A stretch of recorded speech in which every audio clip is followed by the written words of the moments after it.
Oi, gente, tudo bem? Aqui é a Vanessa da Esotérica Holística e eu tô participando de um grupo de Ho'oponopono com a Mávila Lopes, uma cartomante que eu adoro, né? Tanto o trabalho dela quanto ela. E esse grupo tá trazendo muitas novas descobertas. Eu tinha uma resistência muito grande, um preconceito muito grande em relação ao Ho'oponopono. E só porque é com alguém que eu confio e gosto, que eu tô me abrindo, né, pra conhecer essa técnica.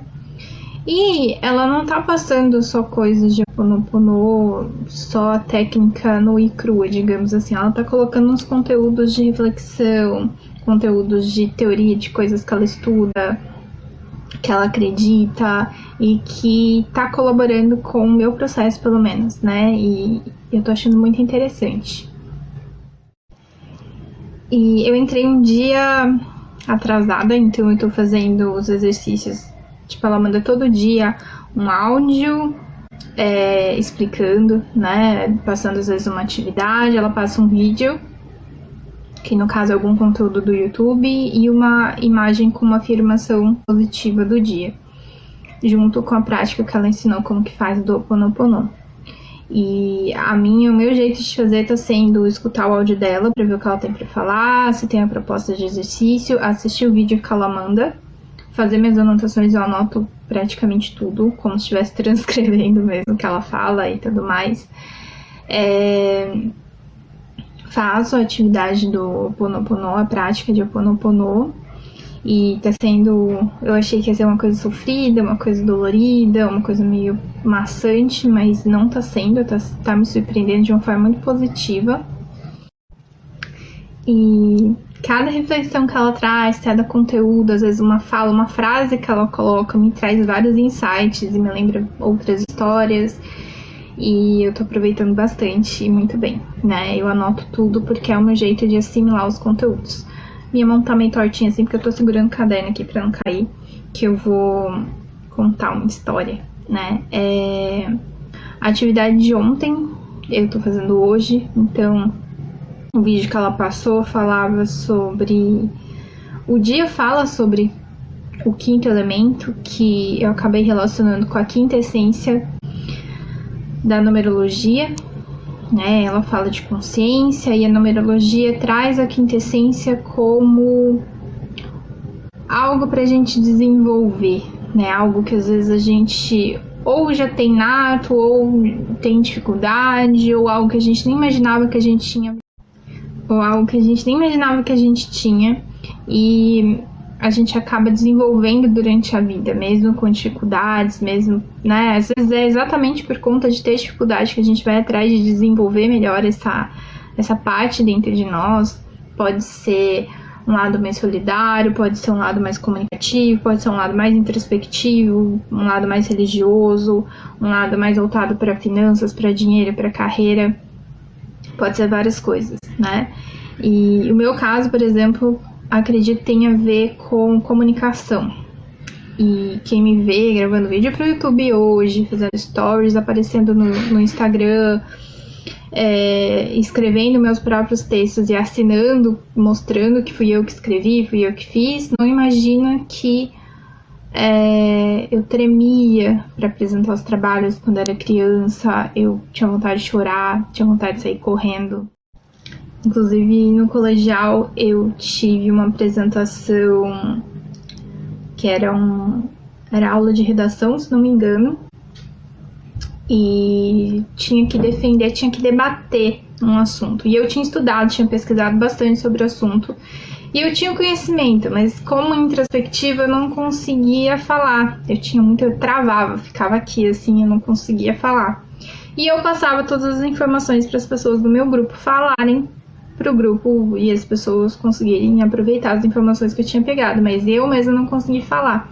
Eu zerei na atividade, a professora viu que eu sabia porque eu estava passando as informações, ela me incentivou a falar, só que eu não conseguia de jeito nenhum. Então, eu zerei essa atividade porque eu não conseguia falar. Uma das coisas que me ajudou muito a desenvolver foi a participação muito ativa no movimento espírita, quando eu aprendi a falar Eu aprendi a falar na frente de público, às vezes grandes públicos, a estar lá junto de outras pessoas me incentivando em reuniões importantes com pessoas importantes. E eu sempre estava ali no meio, então eram pessoas importantes, mas eram pessoas que eu conhecia, né? Mas ali foi começando, porque nem no meio das pessoas conhecidas, até hoje, quando tá em grupo de amigos, muitas pessoas, todo mundo olhando pra minha cara, eu travo um pouco pra falar, né? Enfim, parece dar um branco na minha cabeça. E hoje eu aqui, né? Nunca imaginei que eu ia chegar nesse ponto de desenvoltura, inclusive ser professora, né? Eu formei para dar aula de artes, então eu dei aula, inclusive. Dei oficinas, dei oficinas pra gente que eu nunca tinha visto na minha vida. Dei oficina sozinha, dei oficina com outras pessoas, oficina de artes, né? Enfim, teve todo esse histórico de comunicação que eu nunca imaginei que eu ia estar me comunicando do jeito que eu me comunico hoje, que eu ia ter desenvolvido tudo isso dentro de mim. Nunca me imaginei assim tão conseguindo me comunicar e falar as coisas do jeito que eu falo para as pessoas, né? Expressar o que eu tô pensando, expressar o que eu tô sentindo, uma forma de fala, né? A escrita sempre foi muito mais fácil para mim.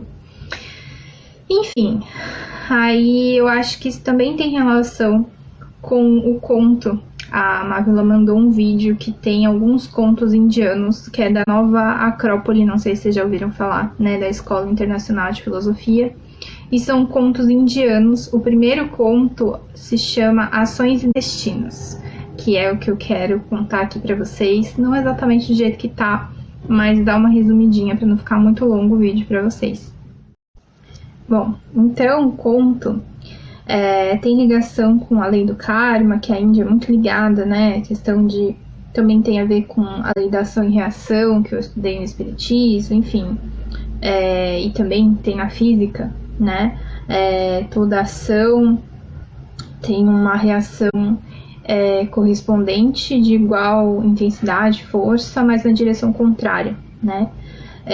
Por exemplo, se você dá, você recebe na mesma intensidade, só que você recebe, né? Então são verbos no sentido contrário, de dar e receber. Nesse conto, fala que tinha um guru que era capaz de prever o futuro e ele era infernizado porque todo mundo queria saber o futuro, né? Tanto que a moça do vídeo, a professora Lúcia Helena Galvão, comenta que a gente tem, né, nós seres humanos, tem essa mania de querer saber o futuro. Então ninguém deixava esse sábio em paz, né, que a gente tem, nós seres humanos, essa mania essa curiosidade de saber como vai ser o futuro, como se a gente fosse viver milagres, como se fosse acontecer milagres na nossa vida, no futuro, sem que a gente faça absolutamente nada no momento de agora, no momento presente. Como se a gente fosse receber só bênçãos na nossa vida, fosse chover bênçãos de graça, cair de bandeja no nosso colo, sem a gente precisar mexer um dedo para fazer nada, né? E esse sábio, né, ele não tinha mais vida depois que as pessoas descobriram que ele previu o futuro. Todo mundo queria saber, todo mundo batia na porta dele e ele, né, não tinha vida, imagina, né? Quem é tarólogo, quem trabalha com oráculo sabe muito bem como que isso acontece, e acontece de fato, né, até hoje em dia, enfim. Então esse sábio, ele cansou, tá? Pegou as coisas dele e foi pra dentro da floresta pra ver se ele conseguia ter um pouco de paz, e as pessoas achavam ele. E aí ele pegava as coisinhas dele e entrava mais pra dentro da floresta pra ver se conseguia se afastar cada vez mais do vilarejo, da cidade, de onde ele morava, pra ver se ele tinha um pouco de paz, conseguia viver a vida dele. E as pessoas achavam ele de novo, até que um dia ele conseguiu escapar e ficar num lugar em que as pessoas não achavam ele.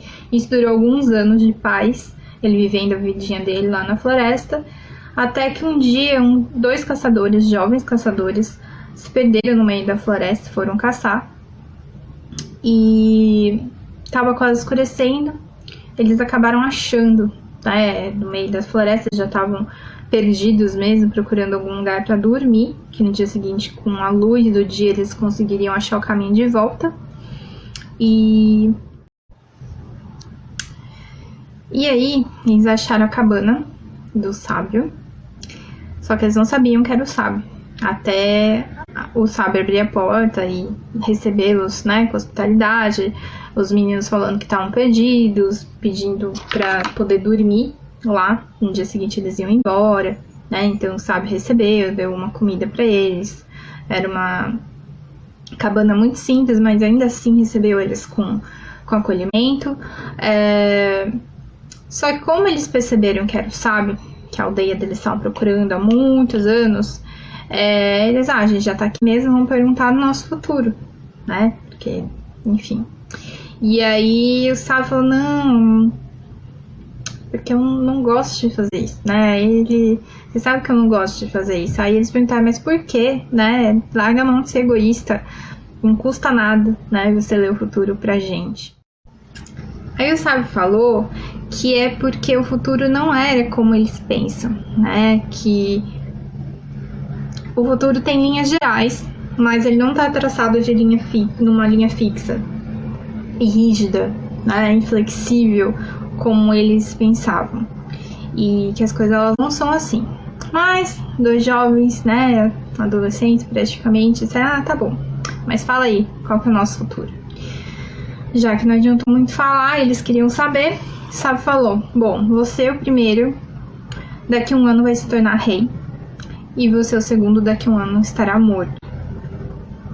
Eles ficaram impactados com a notícia, com a previsão. E eles não iam duvidar do sábio, né? Porque ele já tinha acertado várias previsões. Porém, ficaram assustados, né? Admirados com a previsão.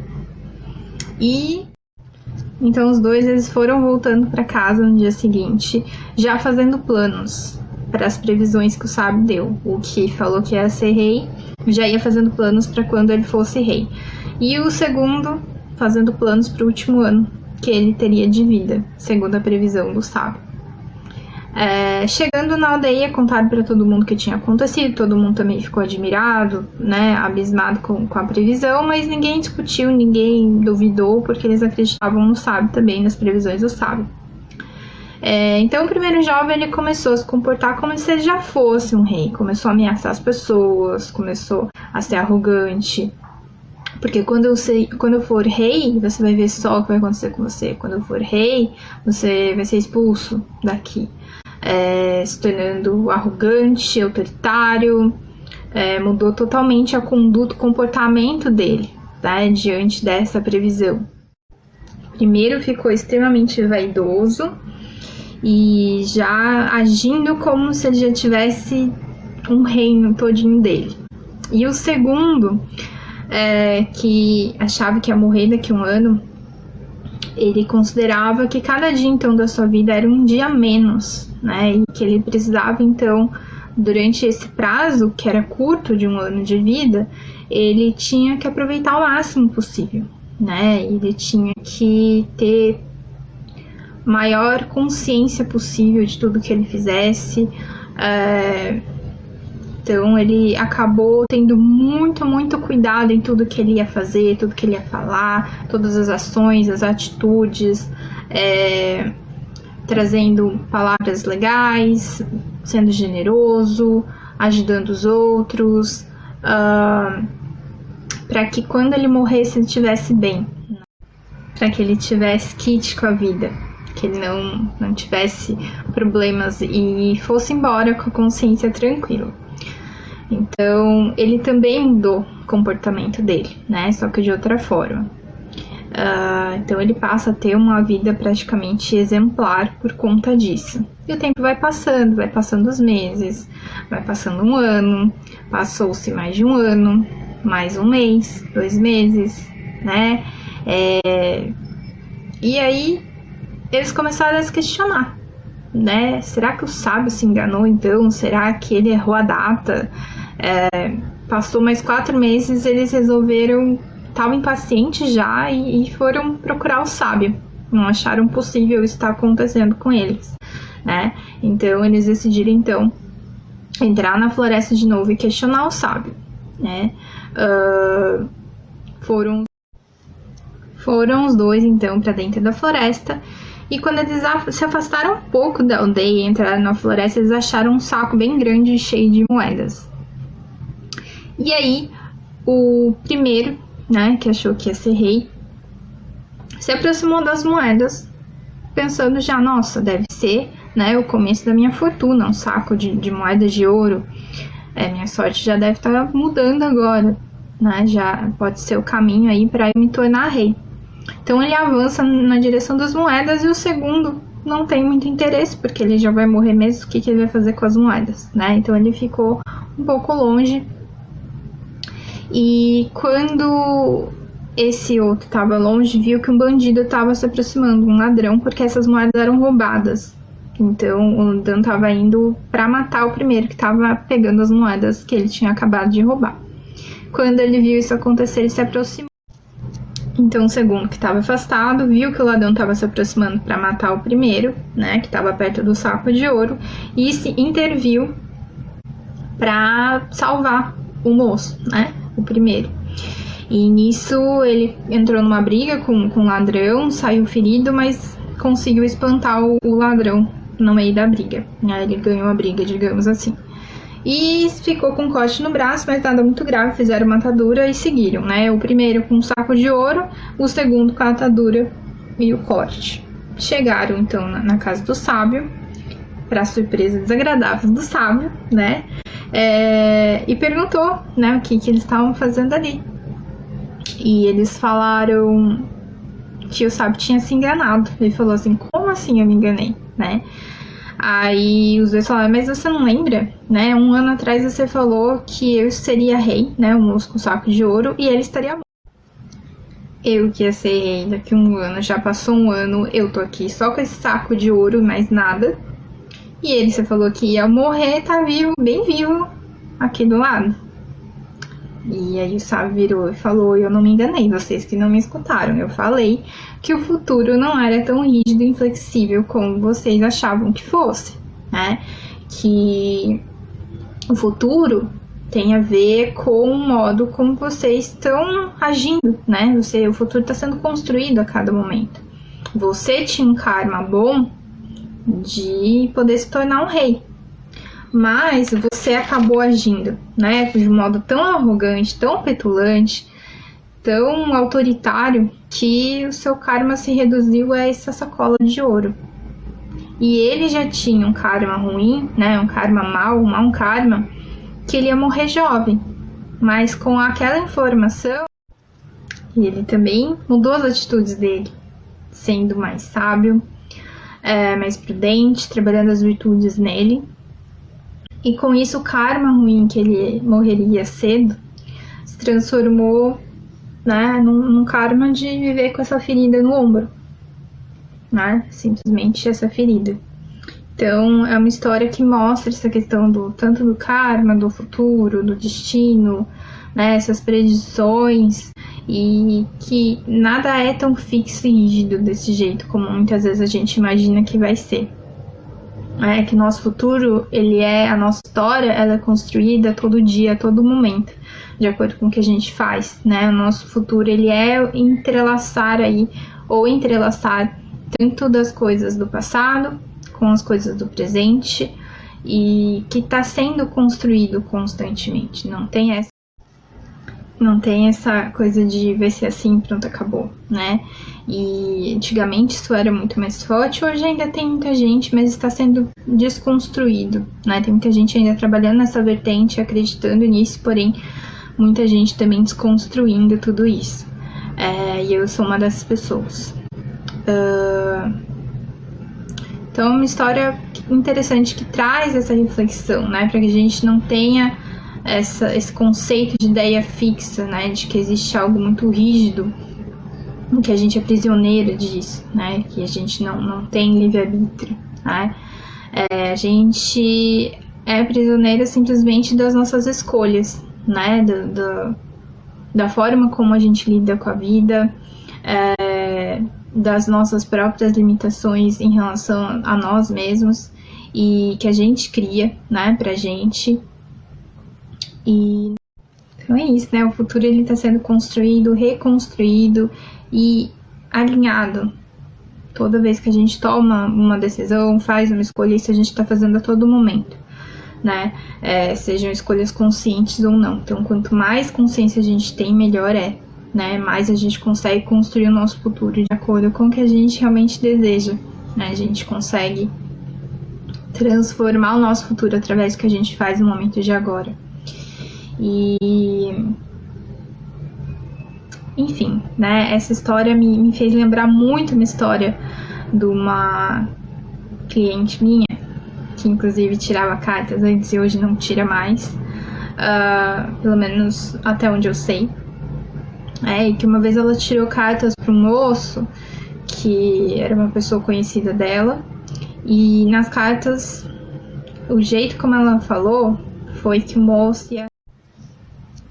Enfim, ela tirou as cartas pro moço e nas cartas saiu que estava favorável ali uma proposta de emprego muito bacana para ele. Ele estava desempregado.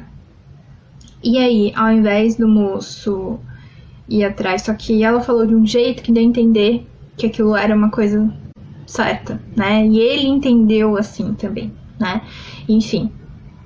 Daí o que aconteceu? Ao invés dele continuar entregando currículo, se esforçar, ir atrás, se empenhar, ele sentou no sofá, ligou a TV e ficou lá esperando cair no colo dele a oportunidade de emprego ideal para ele.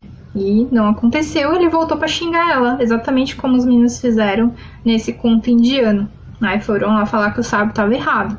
Mas não é bem assim, né, que acontece. Enfim, e eu, com a prática também, tirando as cartas, os oráculos, eu também lido com o destino, com o futuro dessa forma, né? Que o conto mostra que o destino, o futuro, ele não é uma coisa pronta e fixa. É como previsão, né? De qualquer outra coisa. Alguém vem, sei lá, sempre dou o exemplo da amiga que vem desabafar com você, te conta toda uma história, você olha para essa história de fora, enxerga a situação de um jeito e dá um conselho para ela. Olha, para mim parece que isso e aquilo tá mais favorável, então é melhor você fazer aquilo. Para mim as cartas dão esses conselhos dessa forma, enxergando todo de um outro lugar, né, distante, para conseguir aconselhar, dar clareza e aconselhar da melhor forma possível para a pessoa agir naquele momento. Porque é a partir daquele momento que ela vai construir o que vai acontecer lá na frente. E tem muita conexão no modo como eu trabalho com as cartas, que é exatamente essa questão de... As cartas, elas vão ler energia e vão mostrar a situação, os cenários possíveis de acordo com como as coisas estão naquele momento. Então, vou dar um exemplo meu, que eu fiz um jogo uma vez para eu ver como que ia ser a estadia na casa lá da minha família, né? Minha mãe, minhas irmãs, meus avós, sobrinhos, enfim. Que é um pouco meio caótico. E muitas vezes eu mexia muito com o meu emocional, ficava muito nervosa, irritada, triste, enfim. E queria saber como que ia ser, se ia ser tranquilo, prazeroso, se ia ter briga, como que ia ser. E saiu nas cartas que era pra eu cuidar com a minha mania de querer controlar as coisas, de eu querer tomar as dores dos outros, de eu querer tomar frente da situação. E que se eu quisesse ficar mudando as coisas, as pessoas lá em casa, querer controlar as coisas, eu ia sofrer e não ia ser legal. Na verdade, as cartas saíram isso, eu queria já me preparar, tirei uma semana antes de eu fazer essa viagem para visitar o pessoal lá em casa, e saiu isso.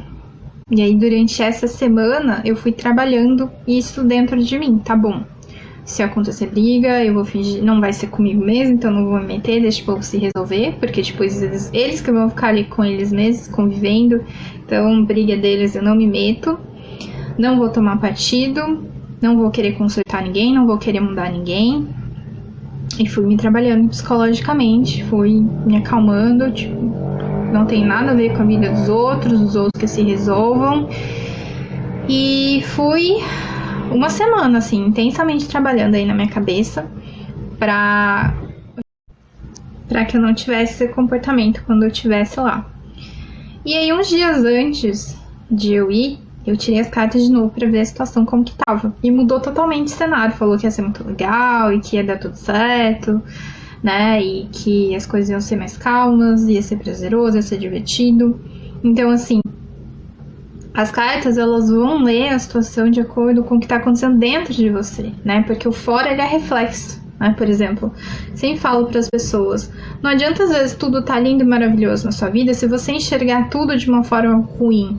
Porque tudo vai estar ruim, tudo pode estar maravilhoso, mas se você estiver enxergando que tudo aquilo é ruim, vai ser ruim para você. Então, o modo como você lida com as coisas na sua vida, o modo como você lida com os outros, é que vai fazer a sua realidade, né? Então, eu trabalhei isso dentro e acabou refletindo no fora. E isso aconteceu de fato, né? Então, realmente, se eu tivesse ido para casa com a cabeça de uma semana antes, sem ter consultado as cartas, sem ter visto tudo aquilo, visto conselhos e o cenário que aconteceria por conta dessa mania de controle, por conta dessa necessidade de tomar conta, né, dos outros, da vida dos outros e não cuidar de mim, do meu bem-estar, tudo ia acontecer daquele jeito. Eu realmente ia ficar muito irritada, eu vou estar frustrada, triste de novo. E como eu deixei o problema dos outros é dos outros, vou cuidar da minha vida, vou curtir o que tiver que curtir aqui, foi legal, né? Foi um grande aprendizado, por sinal. Tanto antes do meu preparo, quanto lá dentro mesmo. Porque uma coisa é quando você trabalha na teoria, outra coisa é quando você vê na prática aplicando o que você imaginou que ia conseguir aplicar, né? Enfim, então acho que deixo essas reflexões, que eu acho muito bacana. Achei muito legal esse conto indiano e quis passar aqui pra vocês. Tanto o conto quanto as reflexões que me vieram, tanto dessa história que eu contei da outra pessoa que tirou as cartas, como o moço reagiu, como ele veio reclamar, quanto a minha própria história, né, com essa que me marcou bastante. Foram duas histórias que me marcaram muito, né, uma que não era minha, outra pessoal. E para lembrar vocês da responsabilidade que vocês têm diante da informação que vocês recebem de qualquer pessoa, seja de astrologia, seja das cartas, seja do que for, de esoterismo, seja do que for, de espiritualidade, seja o que for, de quem for. E vocês têm a responsabilidade de filtrar isso e vocês decidirem o que vocês vão fazer com essa informação, como essa informação chegou até vocês, como vocês estão se sentindo com essa informação e que vocês lembrem também de usar, de saber, de se conscientizar que vocês têm livre-arbítrio, que é o poder de escolha de vocês, como usar realmente de fato esse poder de escolha que vocês têm. Às vezes diante do modo como vocês escolhem reagir diante das situações, diante das informações que vocês recebem, aprender a filtrar isso, ter essa responsabilidade com vocês mesmos, né? Prezando pelo bem-estar de vocês, prezando pela mudança na vida de vocês, não permitir que as informações destruam a sua vida ou destruam a vida dos outros, né? Sim, é parte da responsabilidade de quem passa essa mensagem do jeito que passa, mas também é responsabilidade de quem recebe. Aprender a filtrar essas informações, aprender a usar essas informações com mais sabedoria. Eu acho que isso é extremamente importante para evitar a vitimização, para evitar muitos problemas psicológicos, emocionais. E muitas vezes também para sair da estagnação das coisas na sua vida. Entender que isso só depende de você, né? Culpar os outros é muito fácil sobre a nossa vida. Cuidar da vida dos outros é muito fácil. Falar da vida dos outros é muito fácil. Apontar o dedo é muito fácil. Mas lembrando que quando a gente aponta o dedo, os outros 4 dedos estão voltados para nós, né? Então, o que será que a gente está fazendo para apontar esse dedo para o outro? Minha vida tá parada, mas a culpa é do outro ou é minha? E tirando essa palavra também do seu vocabulário, culpa, porque a culpa ela gera só peso. A responsabilidade gera ação. Então começa a trocar essa palavra para você parar de jogar esse peso que nem batata quente no colo dos outros. E você tomar a responsabilidade da sua vida para você fazer a sua vida andar de fato. Seja em qual área da vida que esteja aí as coisas emperradas. É importante. E comecem a se questionar o que será que você está fazendo diferente para a sua vida ser diferente. Será que você está fazendo algo diferente deixo essa reflexão para vocês, porque é a questão da semeadura, né? O plantio, ele é opcional. Você pode plantar, você pode não plantar, você pode plantar muito, você pode plantar o que você quiser, você pode plantar pouco, mas tudo isso vai refletir lá na frente na sua colheita, né? A colheita, ela é obrigatória. Se você não plantou nada, você não vai colher nada. Se você plantou limão, você vai colher limão. Se você plantou melancia, você vai colher melancia. Se você plantou pouco, você vai colher pouco. Se você plantou muito, você vai colher muito, né? Você cultivou, você cuidou, você vai colher lá na frente. Uma coisa muito legal. Agora, você largou o seu cultivo, não quis saber de nada e quer colher lá na frente, esquece, né? Você não tá plantando nada, você não tá fazendo nada, você não vai colher nada lá na frente também. Então, muito cuidado e muito mais do que cuidado, consciência, muita consciência do que vocês estão fazendo com a vida de vocês hoje, porque é isso que vocês vão colher lá na frente, né? Assim como hoje vocês estão colhendo muita coisa do que vocês fizeram lá atrás, seja relacionado a estudos, ao modo como você se desenvolveu pessoalmente, espiritualmente, como que você tratou as pessoas, como você está sendo tratado hoje, né? E muitas das vezes a gente acaba esquecendo, né, o que a gente fez, o que a gente falou, porque não foi tão grave assim, porque o outro foi pior, mas uma coisa não anula a outra, certo? Então, é muito importante a gente ter consciência do que a gente está fazendo hoje, porque isso vai refletir com certeza lá na frente. Então é isso, meu povo. Queria passar essa mensagem, as reflexões, as minhas memórias, minhas experiências para vocês em relação a esse tema que eu acho muito, muito, muito importante. Sempre vai ter mais coisa para falar sobre, mas eu acho que nesse vídeo já tá bom. Depois vocês me falam o que vocês acharam, curtam o vídeo, comentem o que vocês acharam, compartilhem com quem vocês acham que pode gostar do conteúdo. Se inscrevam no canal, ativem o sininho. E até a próxima. Gratidão por ter assistido até aqui. É isso.